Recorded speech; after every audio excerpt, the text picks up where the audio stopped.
Yeah, so then I'm just going to set the base directory here, and this is just some variable that is pointing to like the base directory, so I don't have to keep retyping this, and so the script is a bit more portable. And then what I have here is the metadata. So this is sort of like a convoluted way here to specify the, why is it not wrapping? Oh, anyway, for some reason it's not wrapping. But anyway, this is sort of a convoluted way to point to the file. I did this just so that it's as portable as possible, so I think this should in principle work on a Windows machine. Okay, then I could run these two lines, and this gives us the sample to covariates matrix that I was talking to you about. So, you know, just use some basic R here to read in this table that's there. And again, this is just the mapping from the sample to the particular experimental condition, and you could, in principle, have any other covariates in this data frame here. So yeah, this is just a data frame, and the only requirement is that there's at least one column name sample. Okay, and then what I'm going to do is I'm just going to get all the sample IDs, and if I run this command dir, it's basically doing an ls inside this directory, and then it's giving me all the sample names. So this is convenient just because of the way that I had set it up. And then I'm going to now run another function called sapply, and sapply is basically going to go in, and it's going to take every single one of these sample IDs, and then I'm just constructing the full path to the Kallisto results. So okay, I'll go ahead and run that.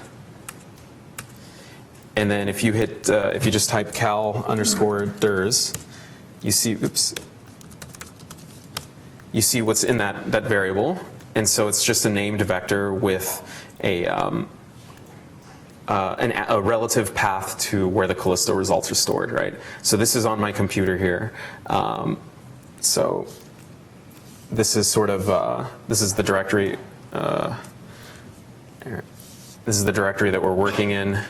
Results, paired, and then all these different results. Okay. All right.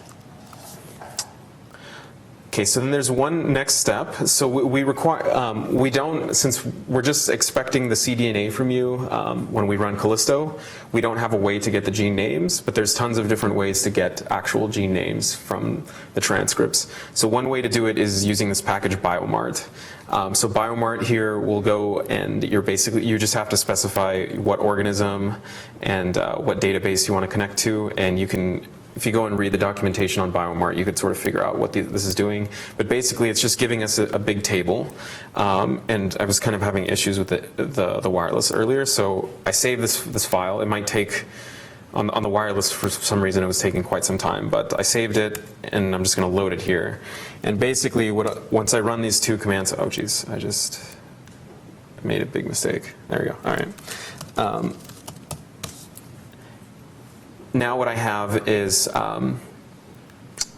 this is what I'll get directly from biomart, which is the ensemble transcript ID, the ensemble gene ID, and this is sort of like the common gene name. This is just a table now. And I'm going to rename the columns. So Kallisto is expecting one column to be named target ID, and then everything else could be named whatever you want. So these will end up in the Sleuth output somewhere. And it's just any generic mapping. So you can even have like some mapping that's maybe like, I don't know, this transcript is like an NMD transcript or something. And this is just a logical mapping that we'll use later. Okay, and now we're going to create the Sleuth object. So we've done all the preparation, getting all the data munged into R in the formats that we need it to be in. And what Sleuth prep is expecting is some path, some vector with a bunch of paths to the Sleuth results, the sample to covariate matrix or data frame that we were talking about, and then some formula. So this is an R-specific thing. The way that you specify a formula in R is tilde and then some variable name. So in this case, we're only regressing on condition. But like, let's say if you had something else like batch, you could say like condition plus batch, assuming you had batch in the sample to covariates data frame. Or you could say like sex or something like that, if you had that column there. Okay?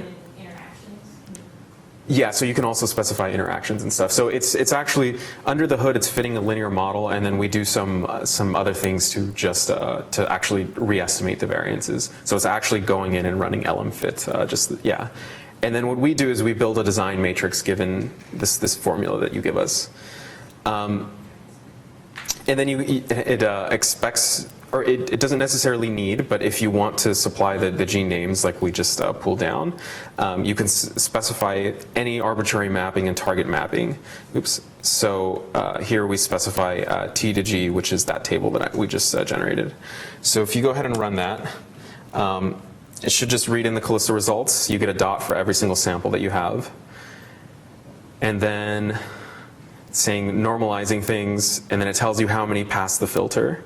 It's normalizing the TPM, merging in the metadata, normalizing the bootstrap samples, and then that's done. So this line here that says roughly 50,000 targets passed the filter, basically all of the variance estimation falls apart when you're in very lowly expressed things.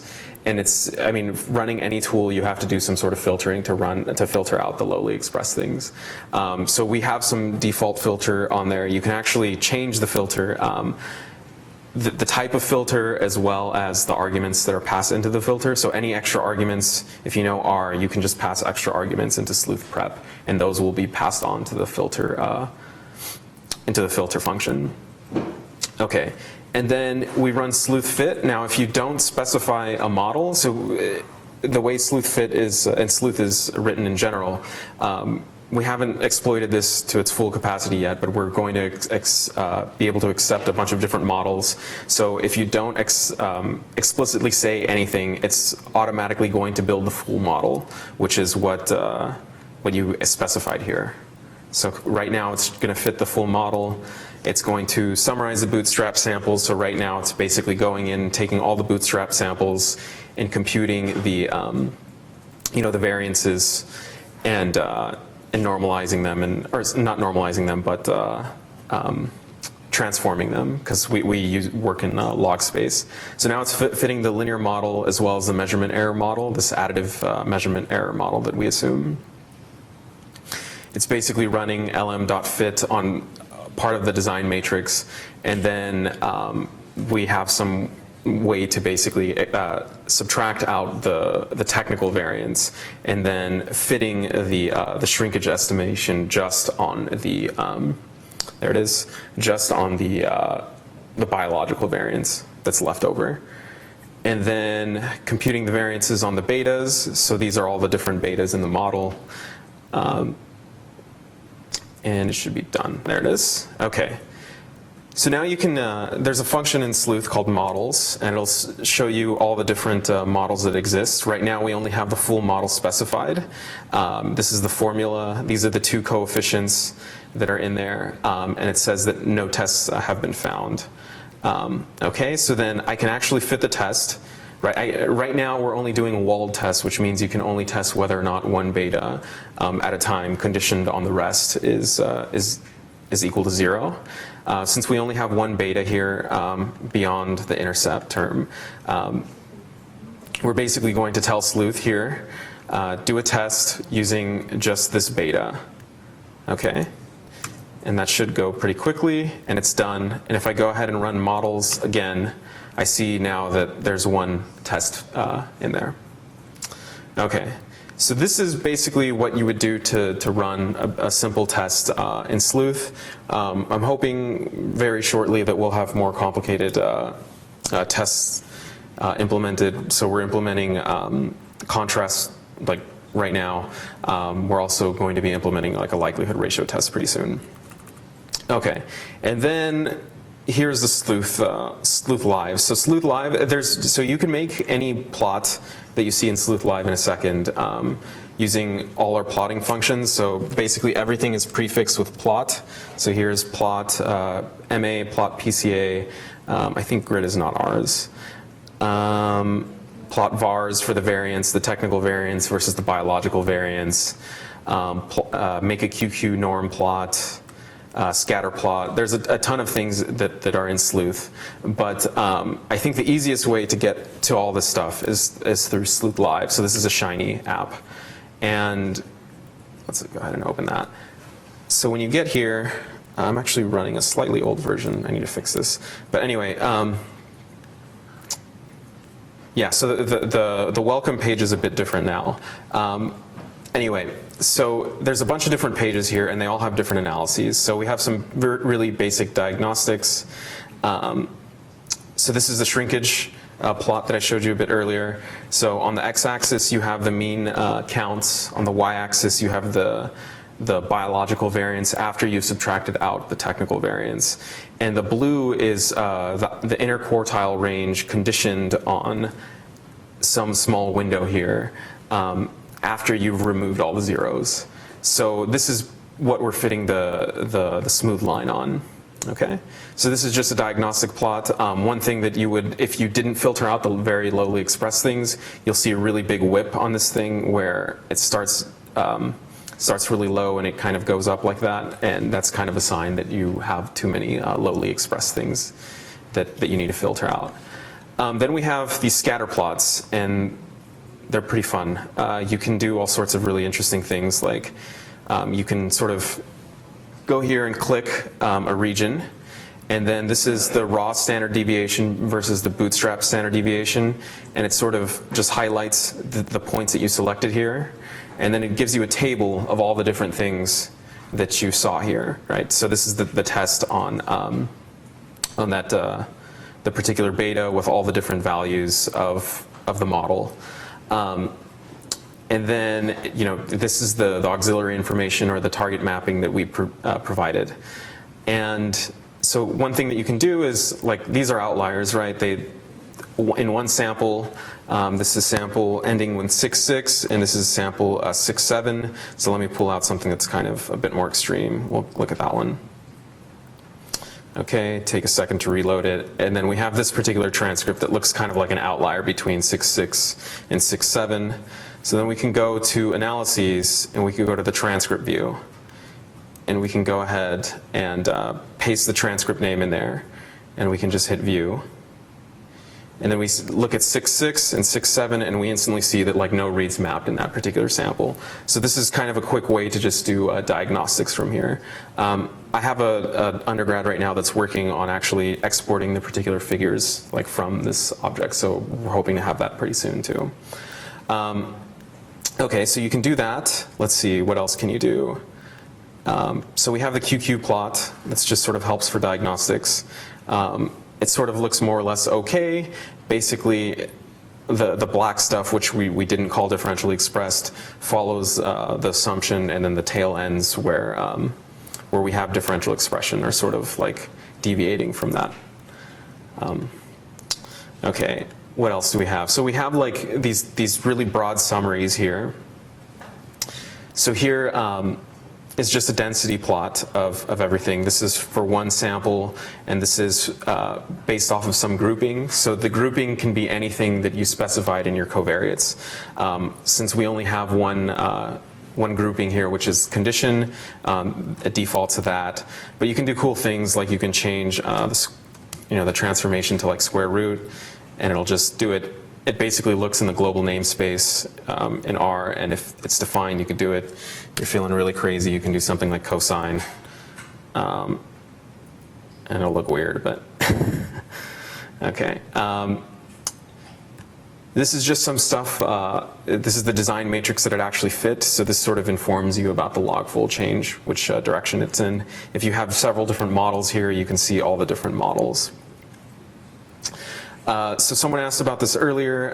How do I get the fraction mapped out from Kallisto?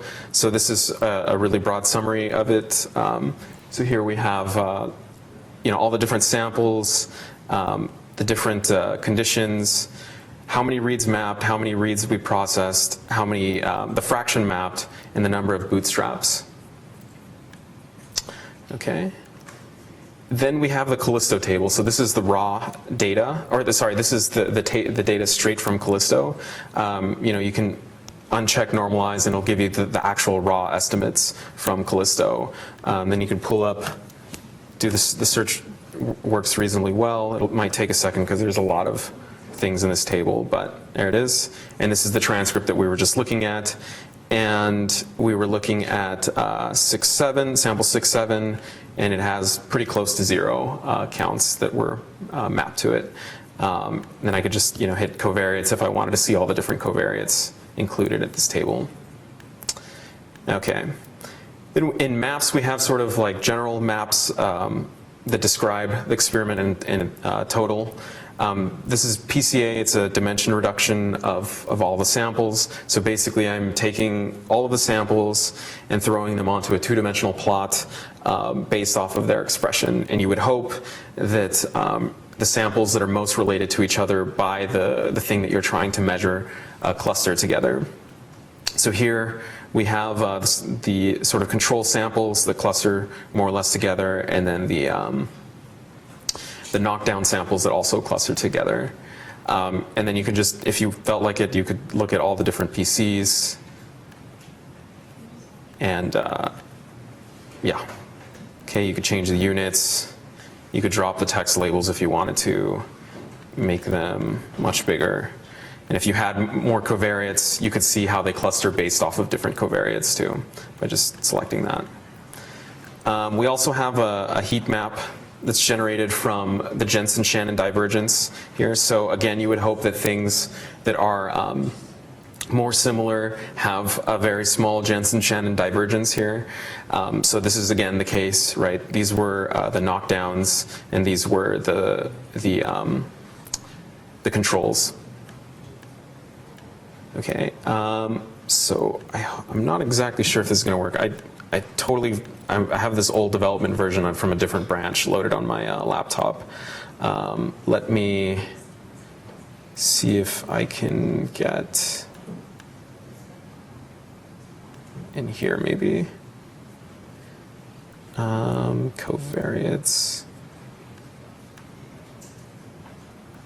Okay, so if I wanted to look at all the different tests, I could go in here and I could see the p-values and I could see the q-values. I could see all the different covariates. Shiny is really cool in the sense that you can sort really easily in here. So you could just select a column and sort by this. You can also actually, I just learned this recently, you can hold shift and then select different columns and it'll sort by them. So now I have the most highly differentially expressed thing, or ranked equivalently, I guess, and the highly expressed, the most highly expressed while also being the most differentially expressed. Okay, so then I can go ahead and select a gene, and I think this is probably going to work because my branch isn't that old from the other one. Let's see. There it is. Okay. So I pulled out the gene name, and I can go and look at the locus now and all the different transcripts that were here. And actually, at this locus, it looks like the first two more or less were differentially expressed. I'd have to go and check the transcripts to see if it's actually statistically significant. And there's a bunch of you could change the identifier that you have. Obviously, that identifier isn't going to work anymore because I'm looking at the common gene name now. Let's see. We also have MA plots in here.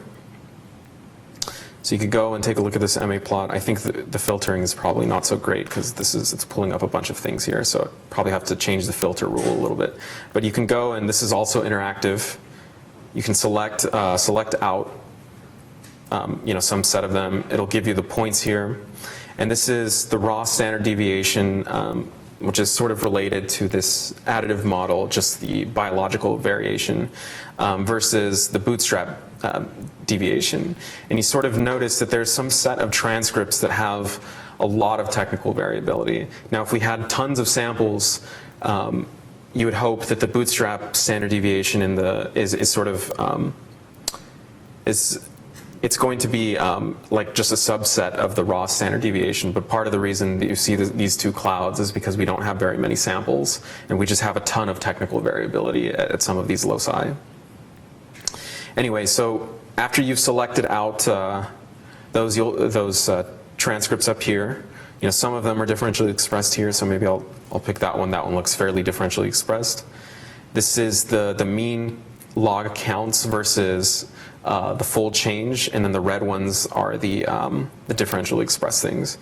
So I could see where that point is on this plot. It more or less, this line, I should have mentioned, is the x is equal to y line.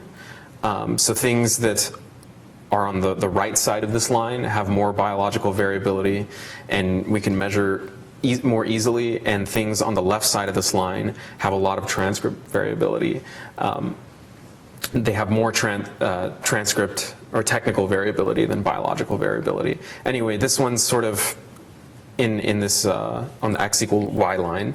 And yeah, so we pulled it out here. The Q value is quite small, and I have all I think that is the bulk of it. So there's this volcano plot. It looks kind of funny because the axes are messed up. But you can, so one other thing that we're working on is actually getting the code, the raw code that actually generated these plots, like underneath this. So hopefully in a few weeks, you'll be able to just copy and paste the code that actually generated this plot after generating it, and then modifying it slightly with some ggplot commands. I think that's every single thing on this. Okay. So this is kind of cool. We had a student over the summer do this. So you can make a heat map with a set of transcripts. So let me, what's the easiest way to pull some transcripts out? So I'll just randomly pick some. I don't guarantee that they're going to be interesting, but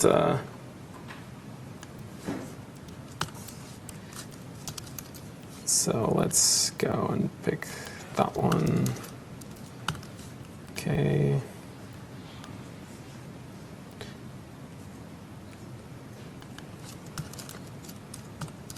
Oops.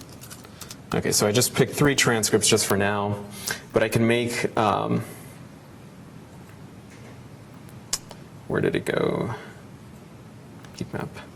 So I could just paste those in there, and I could tell it to do the heat map, and it'll just generate the heat map for you. So it actually looks much nicer in the latest version. I have this really old branch on here. But yeah, you could just paste those in, and then it'll give you a heat map automatically, and it clusters everything in nicely for you.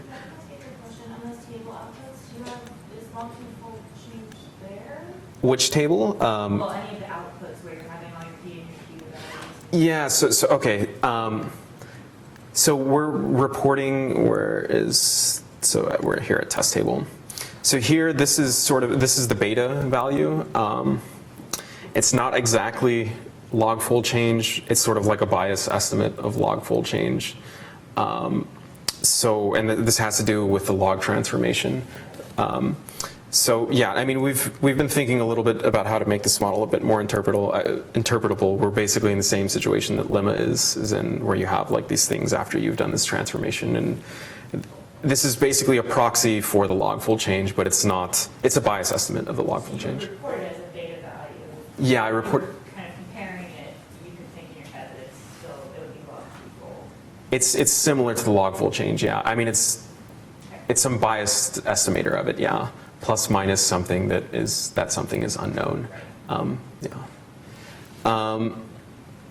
And yeah, so I mean, we've thought a bit about different models for this. The measurement error model complicates things a little bit. So I mean, I've been thinking a lot about how to do like a gamma model with it. Unfortunately, it falls into this weird quasi-likelihood situation where then there's sort of some like technical issues, and I need to basically sit down for like a few days in Mathematica and make sure that like all the assumptions are still holding.